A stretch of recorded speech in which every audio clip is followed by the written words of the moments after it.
Tyson Fury returns to the ring in April against Arslanbek Makhmudov. This matchup has been rumoured for quite a while, and now that it's been officially unveiled, I have generally mixed thoughts on it. First off, I'm glad that this fight is going to be on Netflix for no further charge. If you have a Netflix subscription, which if you're watching this video, you probably do, then you'll have full access to Fury vs Makhmudov.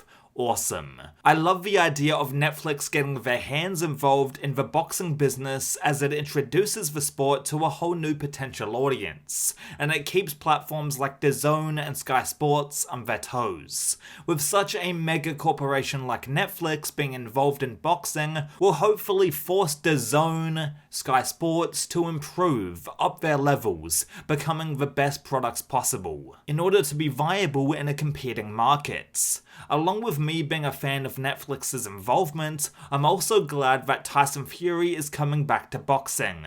Of course, it's not the biggest surprise. Fury retires every other week pretty much, but his presence in the sport, and in particular the heavyweight division, is welcomed by me. He is a polarizing figure, but he's also undeniably entertaining, and other heavyweights need to take notice of what Fury brings to boxing.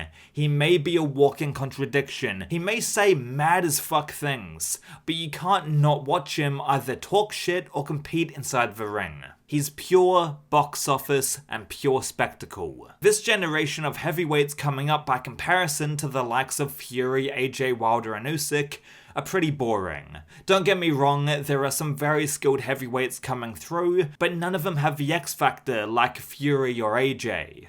Besides maybe a Talma, but that's only because he's already being built up as a Mike Tyson-like figure, an absolute knockout merchant. The other fighters inside the weight class coming up are good boxers, but don't provide enough value outside the ring. The press conferences, the showmanship, we need to see more of it from the next generation.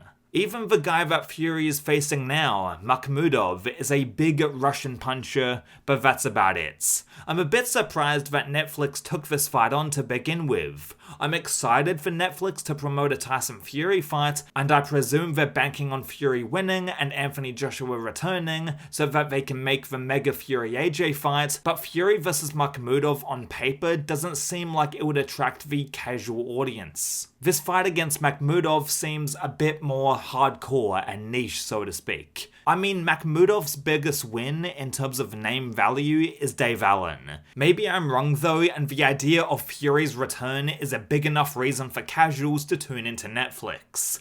That being said, let's talk about the actual matchup itself. Frank Warren and Queensberry picked Makhmudov as an opponent because he's a very winnable fight for Fury. Before I heard rumblings of Makhmudov being Fury's opponent, I only really had cursory knowledge of who he was. So I checked out the Dave Allen fight, where it went to a decision, and yeah, I get why Fury chose him as a comeback fight. Makhmudov is a fairly decent textbook heavyweight. He relies on the fundamentals, where he throws a solid jab and then comes over the top with the right.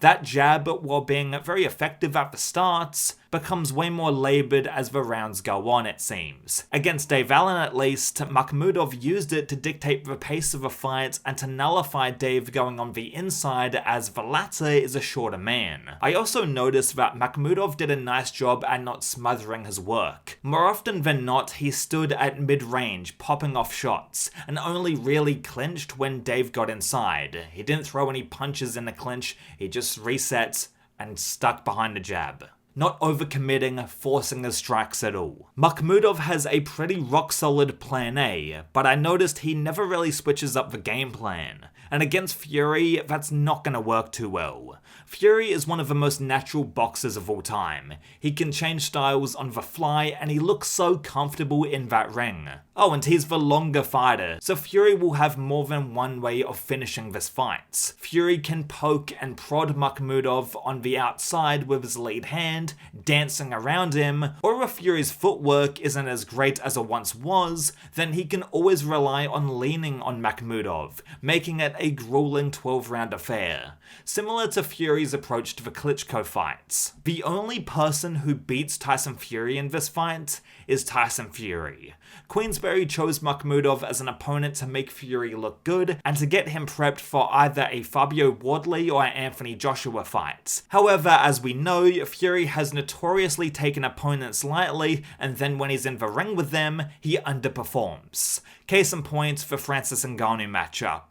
At 37 years old, his body is naturally going to slow down, and we've already seen that he just can't solely rely on his sheer talent anymore to get past otherwise mediocre opposition. He needs to train hard and get back into shape. If he's in the right mind frame and he prepares well, he can box circles around Makhmudov and win a clean sweep decision, or maybe even get a late stoppage. If Fury gets the victory against Makhmudov, I hope that we see no more fucking tune-up fights. I want Fury and AJ for that matter in interesting stylistic matchups. They are getting up there in age. They are not at the age where they can take easier fights. It's like all gas, no brakes. They both have a finite amount of time left in their careers to make the big fights happen. Fury vs Wardley, AJ vs Fury, Fury vs Dubois even. These are fights I'd love to see. And hopefully we don't fucking see Fury vs Chisora Part 4, the final chapter. I'll catch you down the road.